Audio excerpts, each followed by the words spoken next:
Hey, everybody. Welcome to the Daily Objective here on the Ayn Rand Center UK channel, now featuring or including 4,000 subscribers. Give it up for yourself. And if you're not subscribed, you're missing out. Hit the subscribe button and leave a like on this video because we're going in. Let's talk about the protests in Iran. We haven't done an episode about it yet, I don't think, on the Daily Objective, which is a little bit embarrassing, but I know it was purely logistic. It's just we do 5 episodes a week, sometimes even 4, and just other topics took precedence. So we're now a few weeks at least into the developing events in Iran, and we haven't yet dedicated an episode to the brave protesters in Iran. That's our excuse, and I'm a little bit embarrassed about that. But what's the excuse, or what's the reason of so many people who they tweet all day about politics and world events? They broadcast basically around the clock. They're live streaming hours a day. They're releasing opinion pieces all day. They're on YouTube. They're on Facebook. They're on Twitter. They're on Substack. They're on TV. And so many prominent figures that this includes have not even gone near the protests in Iran, or they briefly mentioned it. Maybe they said we support the women a little bit. Why is this not a bigger deal to so many people? I'm asking, and I'll give you what I think is the answer. Let's look at the 2.5 major tribes, political camps, philosophical groups, I guess. And philosophical is a little bit of a charitable term for a lot of these people.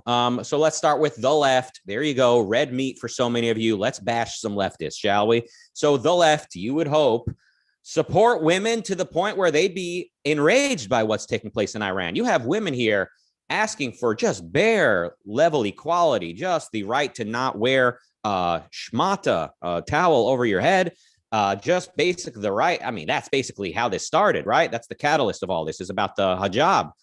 I'm guessing it extends, or I think it extends to, being able to travel alone, just basic equality. We're not talking about, the right to have people call you what pronouns you wish. This is just very, very basic. This is not saying equal wage, which is obviously a controversial aspect of modern feminism.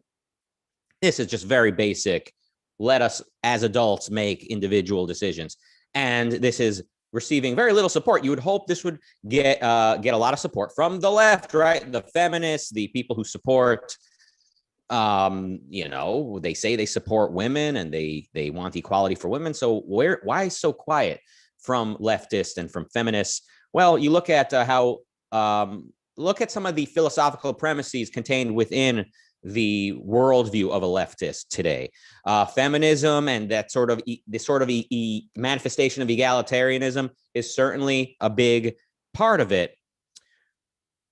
But I think one of the biggest instances of said egalitarianism is multiculturalism, or cultural relativism, aka everyone's right, everyone's entitled to their culture except us in the Western world, in the capitalist best world of all that we've seen yet, the best culture yet, Western civilization, the civilization that gave us the Industrial Revolution, that gave us the concept of individual rights, that gave us the concept of political equality of individuals, including individuals of different races and sexes. Multiculturalism or cultural relativism says, no, we can't judge other cultures. We can't judge the indigenous people in any land. We can't judge non-Western religions. So obviously Muslims here are causing quite a conflict within leftists. So on one hand, these are some of the most brutally anti-woman people on planet Earth today. Many Muslims certainly in certain parts of the world, maybe in all parts of the world, certain Muslims, not all, but quite a few, quite many. But so it's another culture. We can't really judge them. We're not supposed to judge them. We dare not say that our culture is better to women than theirs. But on the other hand, they're abusing women, clearly. So we want to support women. So we're seeing that modern leftists, or whoever they are, the modern feminists, they're living with multiple premises. One of their premises, which is, women have equal rights. That is a good premise to have if properly applied. That is to say, if it manifests in the form of actual political equality before, the court, before the law, not special favors. Nonetheless, it's a good premise to have. Adult women are equal to adult men. Okay. Another premise they hold is cultural relativism, which is, of course, an irrational bad premise. And what happens when you have a mixture of good and bad premises? Well, read some of Ayn Rand's nonfiction, and you'll see the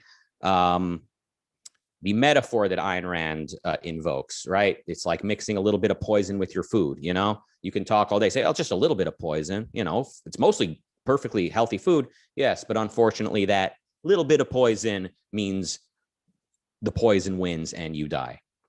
And I know somebody's going to comment, actually, poison is, beer is actually poisonous. So technically, poison isn't bad for you. And I would say to that, thank you for demonstrating why skeptics are the very fools who got us into this mess in the first place. But that's for another episode. All right. So that's why the leftists, basically, the feminists, the very people who you would hope would be most outraged at the way women are being treated in Iran under the Islamic Republic of Iran's regime. Those very people are not, at most, maybe you'll get like, we support women, please listen to these women. We support women. How about F the Islamic Republic of Iran? Can we get that? How about F any religion that forces women to be treated this way? How about, where's that? Can we at least get the same level of outrage we got during the BLM Summer of Love in America? Should we at least see as much torching of government facilities in Iran and widespread support from Democrats that we saw with the, similar actions here in America? That's where I am, by the way, although we are based in the UK. So obviously people are very timid about this, and feminists have long been overtaken by Islamist forces because, again, multiculturalism and cultural relativism is it's the less rational of all the premises they hold. They're influenced by some good premises, such as that racism is bad and mistreatment of women is bad and people deserve equality. But once they've danced with the devil, that is cultural relativism, that irrational side completely overtakes them. And they've been, feminists have been wearing hijabs to show support for Muslim women for quite a few years now. That's what they've been doing, rather than showing solidarity with women living under Islamic rule or in Islamic households that are forced to wear hijabs. These feminist women, what they could have been doing the last number of years is traveling to the Middle East or to Iran and not wearing a hijab just to make a point. Diplomats, women in politics from Western Europe or from America who could have gotten away with that. Like, they're not going to be killed as visiting Iran because they're protected by their home country, or at least it's on the world stage so people can see it and judge it. They haven't done that, though. Women have not done that. Feminists have not done that. They have not shown solidarity with the women living under Islamic rule around the world. And that's where we're at today. So that's, I think, basically why the left is largely quiet about what's taking place in Iran. It's basically because cultural relativism or the pedestalization of any non-Western way of life is winning out. So Muslims cannot be judged and other cultures cannot be judged. And the enemy of my enemy is my friend. So if these leftists hate America and they hate Western civilization, and then they see, Iran is like the biggest enemy of the West by their own declaration, they hate America, they shout death to America, then of course, the leftists are not going to criticize the Islamic Republic too much. So that's, I think, why the leftists have been largely quiet about this. Thank you, Marialine, Free Trade, and Jeff Bannister for your super chats. All right, now, why are the conservatives or the right-wingers, reactionaries, all of these people, why are they largely really quiet about this, you have to ask? Well, I've got my suspicions. I think a big part of it is probably that they're at a point now where anytime women are complaining about anything, the right-wingers, they downplay it, right? They've conditioned themselves basically to say anytime women are claiming to be oppressed, that can only be the left, that can only be the left, that can only be cancel culture. So they're not even really like focusing on what's happening in Iran. They're just at a point where they cannot show any support for a cause that involves women demanding equality or demanding anything. That's a part of that. Another part of this is, speaking of ideologies that contain multiple premises, the conservatives who once upon a time used to pay serious lip service to individual rights or the virtues of having a constitution protecting your rights as a free citizen, those very people, they have in recent years really, really, really been ceding the high ground to the idea of collectivism, to nationalism, to theocracy. Now, very few of them are openly theocrats, although many more than you might assume, that you might care to admit if you're on the right. They're flirting with theocracy heavily. The national conservatism declaration that was released, someone brought it up in the super chat yesterday. Everyone at the Daily Wire, but for Ben Shapiro, signed this thing. So basically, kind of like the who's who of conservatives have been getting on board with this declaration, led by the nationalist icon, I guess, Yoram Hazony, I think it is. Basically, a big part of this nationalist ideology is that, we need religion, they say. We're not necessarily going to police your every move, but religion definitely has a lot we can take from in creating the laws we're going to live under. So it's not about individual rights derived from nature, as, let's say, John Locke and Thomas Paine might have thought. It's more like, yeah, we get a little bit of natural rights, a little bit of, central planning, a little bit of sort of godly direction, godly influence. So they have been heavily turning towards religion in recent years. And I know conservatives have long had an uneasy relationship, uneasy for me and some of you, uncomfortable level of love for religion. Don't get me wrong. But in recent times, it's like religion has been bumped to the top of their priority list or the things that they value, and individualism way down at the bottom.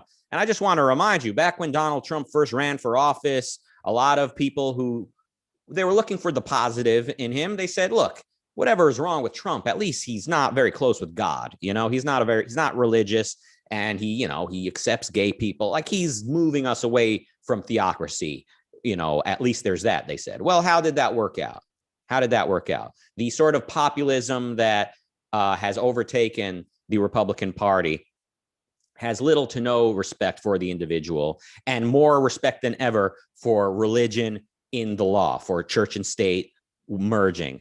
So if that's the state of mind that conservatives are in, why would they want to show any support for women protesting against the regime in Iran, right? Now, a lot of them, I think, if you were to press them, if you were to ask them, you say, what do you think of the Iranian government? They'd say, no, the Iranian government is totalitarian. It's too religious, they would say, a lot of them. And they would also say, yeah, women have a right not to be covered. Look, conservative women in America they're not, covered in a hazmat suit. Of course, women have a right to dress how they want, more or less, they would say. But why aren't they speaking out about this? Because it doesn't help their narrative. It does not help what their priorities. Their priorities are to get more religion into politics, not less. And so why would they want to burn any calories criticizing the Islamic Republic of Iran for oppressing women this way? And also, given the worldview that the right is currently running with, that they currently hold, what's at the other side of this protest that women are doing in Iran? Like, what's on the other side of this, right? They're protesting now. Let us uncover our head. Let us make our own decisions in life. The conservatives, they think like, okay, but once this is over, these women, they're going to be, leftist. They're going to be feminists. They're going to go into careers. They're going to, I don't know, do things that are not conducive to being a good mother and wife and, member of the community. So you can see why conservatives are not enthusiastic about this, because, again, individualism is not a big priority to them. Now, so someone like me and a lot of you, we say, listen, the individual's life is not up for anybody's vote, and that's that. So maybe we should promote, let's say, family values, but it needs to be voluntary. Maybe we should, let's say, and this is just, please relax, don't get mad. for the sake of hypothetical, maybe we should discourage women from pursuing careers. Let's say, still, it needs to be voluntary. So when we see women protesting in Iran, those of us who believe in individual rights, it's like unconscionable that women are treated that way. And it's embarrassing how few men around the world are speaking up about this. You would think, the masculine, right? The reactionaries, the guy who are trying to preserve gender roles, the guy who see men as protectors. Like, it's just like, where's the where's even just the words of support, right? I mean, you would think with the amount of people that have gone to Ukraine, let's say, to enlist there and to volunteer for their honorable military resistance of Russia, you would think you would have like at least a small movement of people going to Iran and trying to undermine the regime over there. I'm seeing news headlines, admittedly just headlines, but I'm seeing women are picking up arms. There's basically a military sort of effort of women for women. That is embarrassing. So maybe I'm sort of archaic here when I say that's embarrassing. That is embarrassing that you don't have more men involved in this. So I'm not to say it's embarrassing that women are doing this. It's honorable and courageous. It's embarrassing how few men are involved in this effort. And it doesn't take much effort to at least speak out on behalf of individual rights vis-a-vis women in Iran. So again, the leftists, they're riddled with multiculturalism and cultural relativism.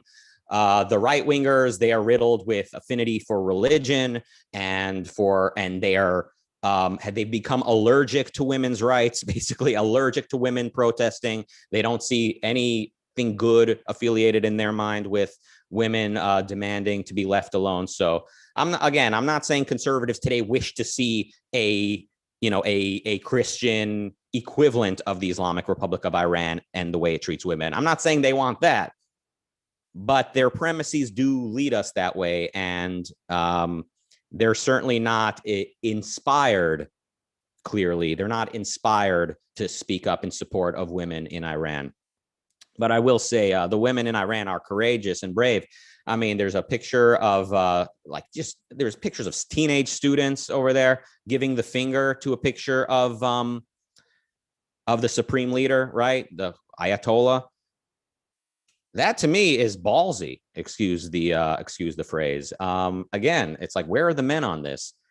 All right, a couple more super chats. Jonathan Honig, thank you. Marilyn with $4.99 says, not women's rights, individual rights. Women are individuals.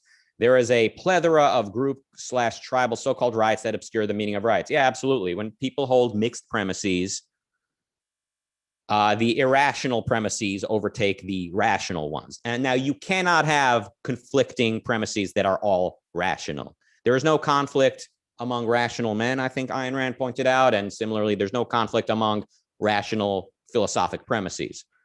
But sadly, today, everything is in the mainstream, right? Outside of the objectivist philosophy, generally collectivism is sort of the standard, right? Being selfish is still seen as a dirty word. Being selfish is still a negative in the minds of most people. So the only way you can really justify making demands is if you're making demands on behalf of a collective. So we can't quote, most people, they can't justify saying the individual woman in Iran has a right to live her life however she deems appropriate, as long as she doesn't violate anyone else's rights, and the consequences be damned. Even if her decisions end up, chipping away at family values or at, respect for religion, she still has the right to make her own decision. It's very difficult for people on the right to say that, and people on the left, they need to make it about women, quote unquote, right? Women's rights rather than just the rights of the individuals. And the leftists, they've gone so far down the collectivistic path, or just, I should say, the anti-Western, anti-individualistic, capitalistic path, the anti-enlightenment path, that they see Iran basically as an ally. They see the Islamic Republic of Iran as the enemy of their enemy, which is the United States. Absolutely disgraceful and pathetic. Thank you, Kmetiha Bischak. Always a fun name to try to pronounce, for €2. All right, so I said we're going to look at the 2.5 major political camps or ideological camps. So we've covered the left, we've covered the right. Who does that leave us? The libertarians. Uh-oh. So the libertarians, and I know there's a lot of different libertarians, it's a very part of the problem with libertarianism is it covers so many different things that you can't really, it's part of what sort of muddies the waters often. But you would think, libertarians, right? They're such champions of liberty, for all of their errors, for all of their lack of philosophical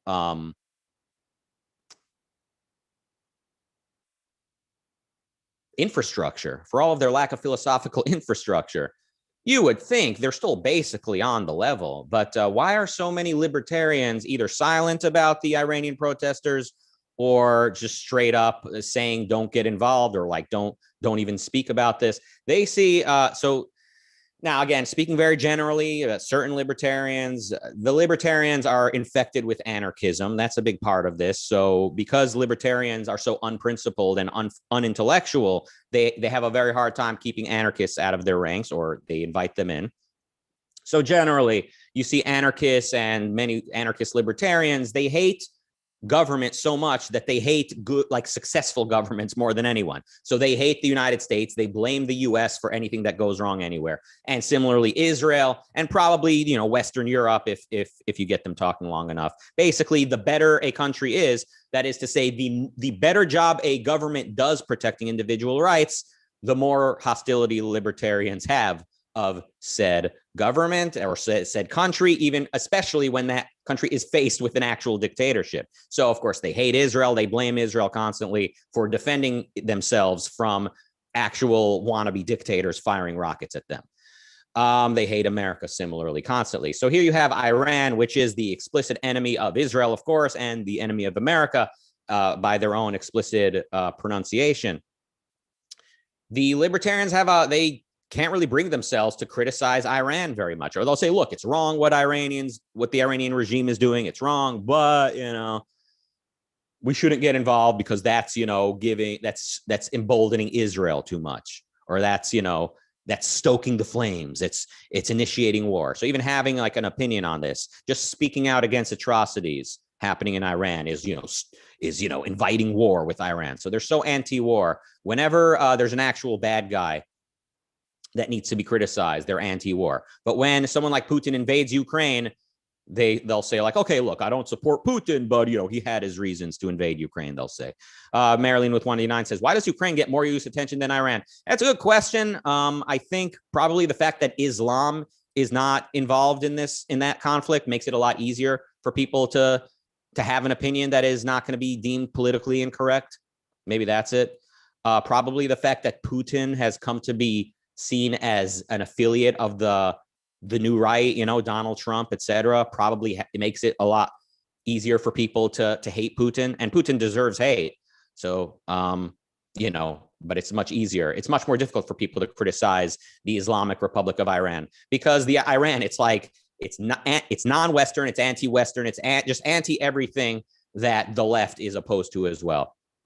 And Iran is a lot of the things positively. They are religious, they are traditional and nationalistic to the max, the way that many conservatives are agitating for currently. So you see that. Now, again, when it comes to libertarians, they're just so anti-government, so many of them, that they hate successful governments more than they even hate dictatorships.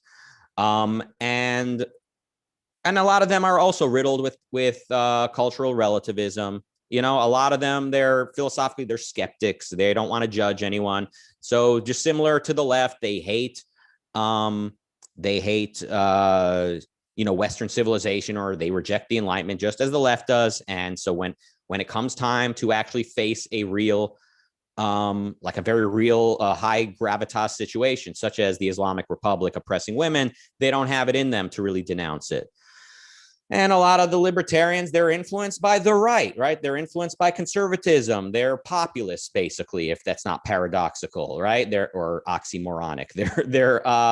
They're populist libertarians. They think that, the left is such a threat to liberty that, the populist right wingers are a good defense against all that. And now they're basically supporting tradition. They're supporting religion. They're supporting the merging of church and state for all the same reasons that conservatives are in recent years. So you look at the overturning of Roe v. Wade, like where's the libertarian outrage at that, right? You would think libertarians, these guys, they would say, they're so opposed to the initiation of force. Now, a lot of them, because they're so philosophically incoherent, they think, a 1 week old, not even fetus yet, a zygote, whatever you call the thing inside of a woman's womb at that early pregnancy, that's a person too. So you may not initiate force against it. There's that part of it, but also they're such culture warriors.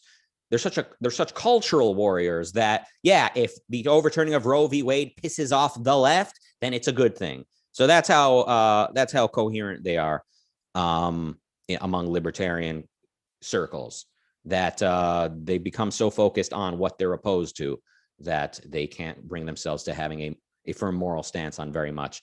All right, I hope I addressed why libertarians won't show support. It's just a combination of the same philosophical influences as the left as well as the right. That's part of it. Another part of it is they hate government so much that any enemy of Israel and enemy of the US is inherently the good guy in any conflict.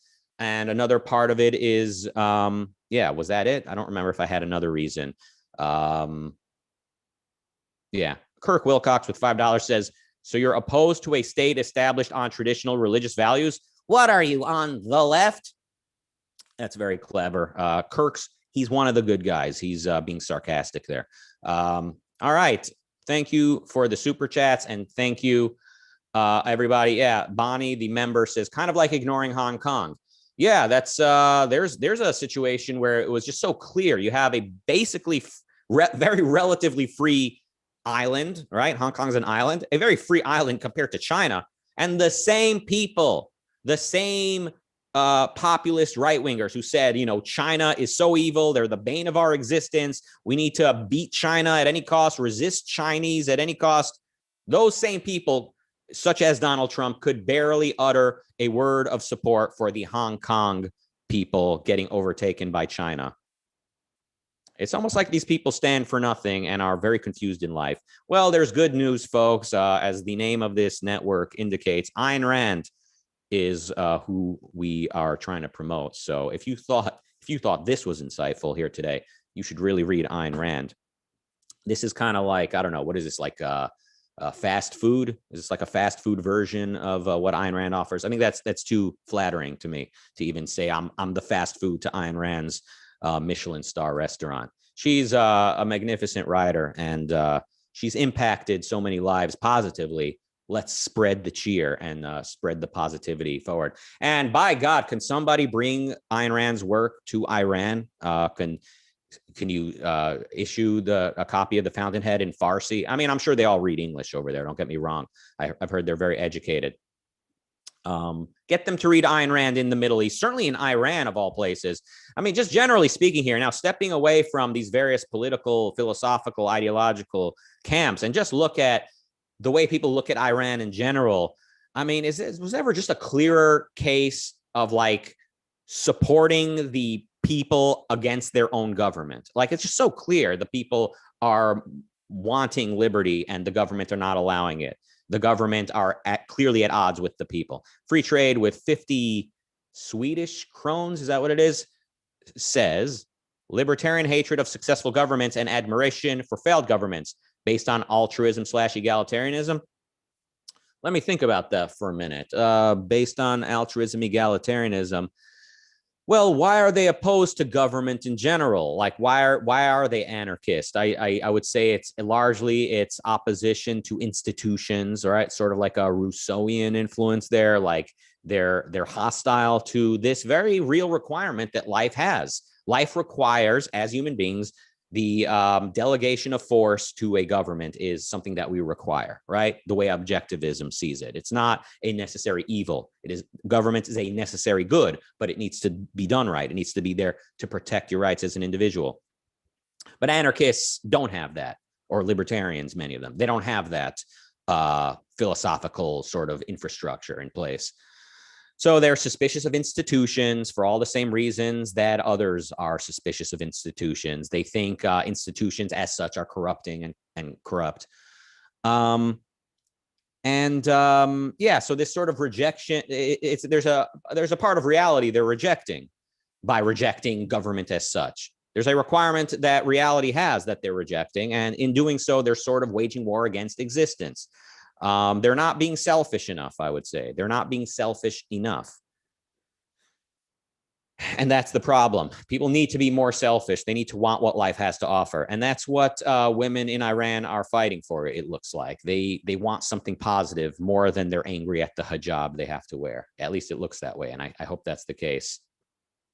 But yeah, and at the end of the day, so many of these libertarians, they're, like I said, they're influenced by the same influences as the left and by the right, the same egalitarianism, the same altruistic premises. I mean, unless you're willing to take on these premises head on the way that Ayn Rand does, it's going to permeate your worldview. So the more people say, look, you know, I like Ayn Rand, sure, but like she's just like one of many philosophies, and you don't have to take any particular philosophy too seriously.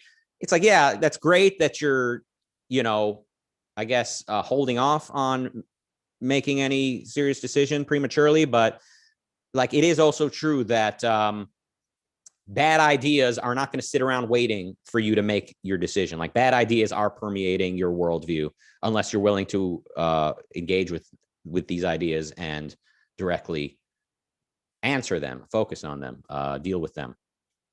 Apollo Zeus says, I know minarchist libertarians. Minarchism, it means like small government. Now, I don't think Ayn Rand is a minarchist.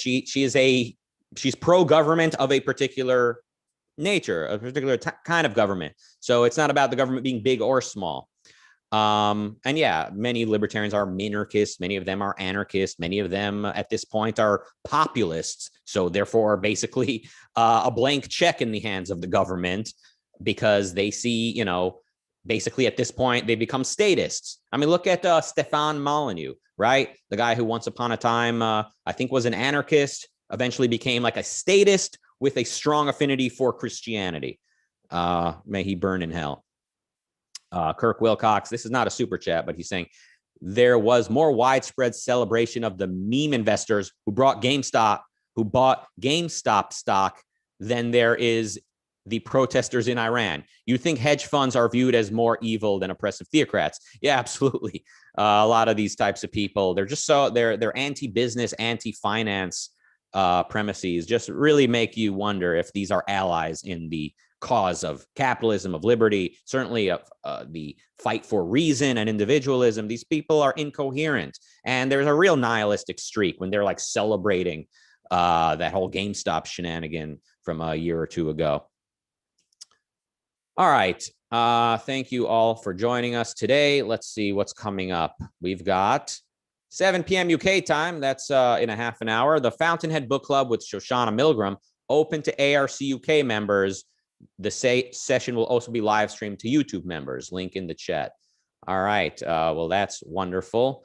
So enjoy that. And if you're not a member, time to hit that join button here on YouTube or to go to the ARCUK website and become a member there.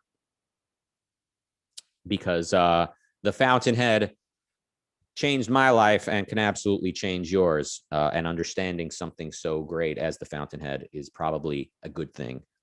All right. Thank you all for joining us today. We'll be back tomorrow for the Daily Objective, and goodbye.